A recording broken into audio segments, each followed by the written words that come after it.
अब हम बात करते हैं गर्भाशय विवाह के जोखिम, अर्थात किन महिलाओं में यह कैंसर होने की संभावना ज्यादा होती है।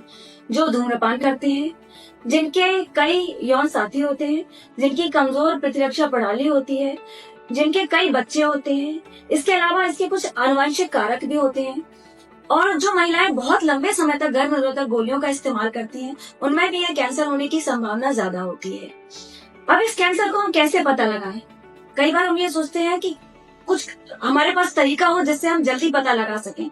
तो इसके लिए होता है एक पैप टेस्ट या लिक्विड वेस्ट साइटोलॉजी, जो हर महिला को 21 से 65 वर्ष की आयु में हर 3 साल में कराना चाहिए। इसमें गर्भाशय ग्रीवा से कोशिकाओं को इकट्ठा करके उनमें कैंसर की जांच की जाती है। अगर ये नॉर्मल आती है तो हमें चिंतित होने की जरूरत नहीं है, बस हम हर 3 साल में इसकी जांच कराते रहें। लेकिन अगर इसका जो रिजल्ट है वो असामान्य आता है तो हमें आगे के परीक्षण कराना जरूरी है, जो कि है एचपीवी वायरस का टेस्ट, इसके अलावा बायोप्सी और कोल्पोस्कोपी।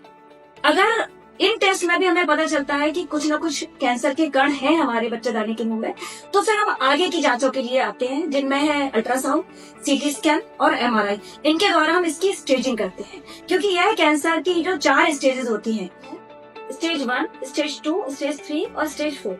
अगर स्टेज 1 अर्थात बिल्कुल शुरुआती अवस्था में हमने इसका पता लगा लिया तो हम इसको 95% तक ठीक कर सकते हैं। लेकिन अगर हमने इसका पता दूसरे या तीसरे या चौथी अवस्था में पता लगाया तो काफी हद तक चीजें हमारे हाथ में नहीं रहती हैं। फिर भी हम काफी हद तक इसको कई चीजों से ठीक कर सकते हैं, जिसके बारे में मैं आपको बताऊंगी।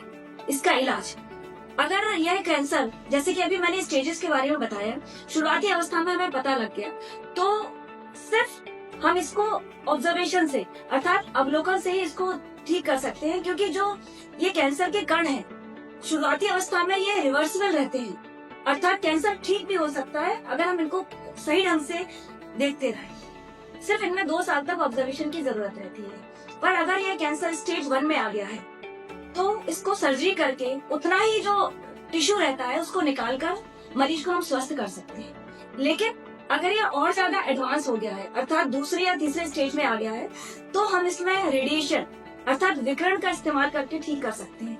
रेडिएशन अर्थात इसमें हाई एनर्जी जो एक्सरे बीम है, यह गर्भाशय ग्रीवा पर डालते हैं और जो कैंसर के कण हैं उनको हम नष्ट कर देते हैं। लेकिन अगर ये और ज्यादा स्टेज अर्थात स्टेज 4 में पहुंच गया है तो हम इसमें कीमो रेडिएशन अर्थात दवा और विकिरण के इस्तेमाल करके ठीक कर सकते हैं।